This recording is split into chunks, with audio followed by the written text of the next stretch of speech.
I don't think there's a woodworker out there who does not want to simplify their sanding operations. Machines like this do a really wonderful job of that. Have a look under the hood on here, and here's what I'm talking about.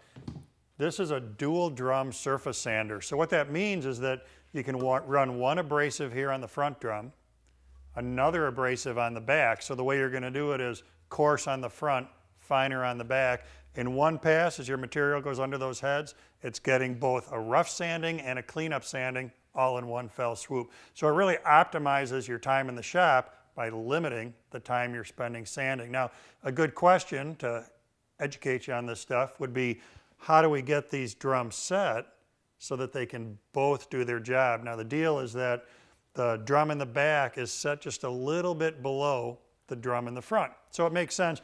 Material goes under this one, a little bit of wood comes off, then it goes to the back drum, a little more wood comes off. How much is the offset? Well, when you look at the side of these machines, what we'll find right here is a chart, and that tells us, based on the combination of grits, in the case we've got right here, 80 on the front, 120 on the back, what the offset should be in thousandths of an inch. The way that gets controlled is on a digital readout here. So by manipulating the hand wheel on the side of the machine, I can very easily control the offset between the two drums. The other thing we've got here is a lot of power. This is a 3-horse machine. So what does that mean? Well, we're going to have a look at abrasive planing. We're going to have a look at cleaning up end grain. We're going to have a look at sanding highly figured woods. What that motor is going to let us do is take a lot of material off quickly and result in a really, really good finish on the stuff that's coming out on the outfeed side. So that gives you an overview of what the machine does. Let's put this baby to work and see just how well it does work. We're going to start with some abrasive planing, and a great question would be, why would I do abrasive planing? Well, one answer to that would be, if I get a planer, I can plane with it, but I can't sand. If I get a sander, I can plane and sand. So here's where we're at right now. We've got a 36 grit abrasive on the front drum, an 80 grit on the back. That's going to let me hog material off really quickly, planing. Now, when you look at this particular board, it's a little icky looking right now. It's a piece of reclaimed barn board, but it's going to be really cool once we clean it up and have it come out the other side of the machine. Is there a nail in there? I don't think so, but maybe I missed one. If I send a board with some kind of a fastener in it through a planer, I've now nicked a really expensive planer knife. If I send it through my sander, maybe I have to change the sandpaper, maybe I don't. Nowhere near the catastrophic effect. Now to get going, got a digital readout here, and that indicates the distance between the drums and the conveyor. So it's set to a thickness less than what we've got here on our material. In fact, we're set up to hog off about a 1/16 of an inch of wood, all in one fell swoop here. So probably enough talking. Let's see the results.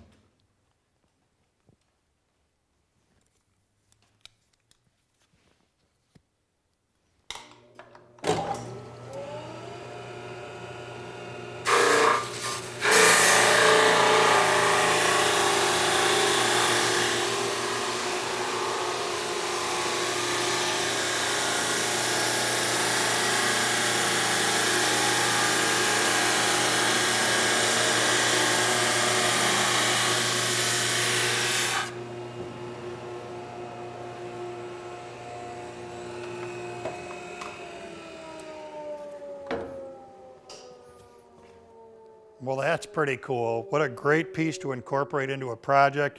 In fact, having just a little bit of the old wood left there is pretty cool and adds a nice detail.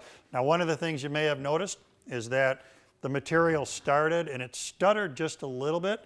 That's on purpose. That's because here on the conveyor, it's set to its maximum feed rate, but the machine knows if I'm feeding it too fast, then it'll automatically slow itself down. It'll regulate itself to make sure we don't overfeed the material under the abrasives. Now let's have a look at another application for sanding so aggressively like we did here. Everybody loves end grain cutting boards. What nobody loves is the cleanup that has to be done after they're glued up. So end grain cutting board, this is end grain standing up this way. Lots of glue still left behind. I didn't scrape this thing at all. Then additionally, there's some black in here where the glue released the color from the clamps, and that black is embedded into the wood. So let's send this one through, same grits, and see what kind of contrast we can get. I'm going to do this one just a little bit differently. I'm going to get up higher than the material, so obviously it goes under there, and right now nothing's happening. And then as it starts to feed, I'm going to find the correct setting. You'll see it happen in just a second.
So how long would that take you with a handheld sander?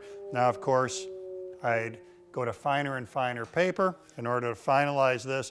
We can look at the back, look at the front, get some idea there of just how quickly abrasive planing can work on that end grain. Lots more I want to show you here yet. We're going to do an abrasive change, then come back and look at some highly figured wood. Not my figure, the wood's figure.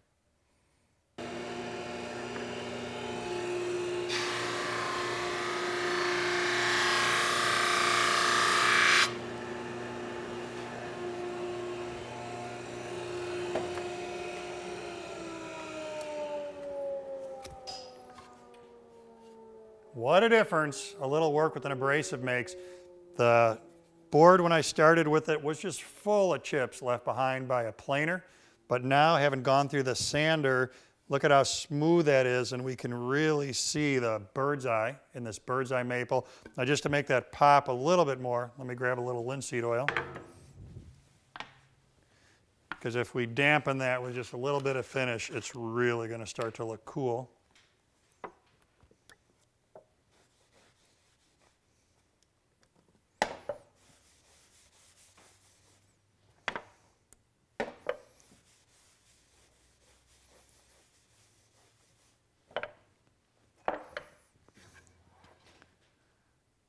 Yeah, see that kind of effervescence it has. It starts to get real three-dimensional. So another great benefit to sanding instead of planing is the ability to work with highly figured woods like this. Now, a couple other things cooking here as far as feeding here on the conveyor belt. Remember that with sanders, you can get really, really, really thin, almost paper thin, something you can't do with a planer. We can also get pretty tall. We have a 6-inch capacity on this particular machine. Now, one way to think of that is 6-inch thickness, but imagine you make something like a big drawer and you want to get the front and the back and the sides all perfectly level before you install the drawer. Up to 6 inches, that whole drawer box could feed through just like this and get cleaned up. Now, we've talked about surface sanding here. This machine will also do edge sanding, which is a pretty cool way to clean up edges on highly figured wood like this. Next thing I want to show you. We've sent a lot of stuff through this machine as a thickness sander. One of the other things it's capable of is doing edge sanding. So there's a small change that I've made up here on top of the machine. This plate previously was down here flat across the top. Now it's standing up on edge, similar to a jointer fence. But remember, we're abrasive, not jointing. Well, I hope I'm not being abrasive. The machine is being abrasive. So another great application here, we've got our bird's eye maple. If we run this edge on a jointer, there's some chance it's going to chip out on us.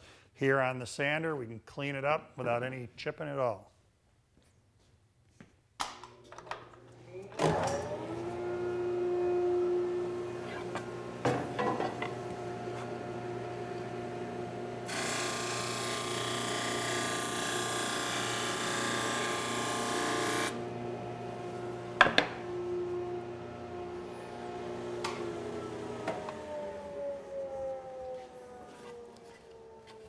So that's a cool feature, nice way to clean up that edge. Now, what about applications where you want to clean up end grain? You do a cut on a table saw or a miter saw, and you want to get the saw marks out of that.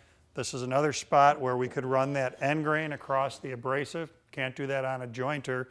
Additionally, something I've run into before is I do a frame and panel door glue up across the bottom or the top, or both.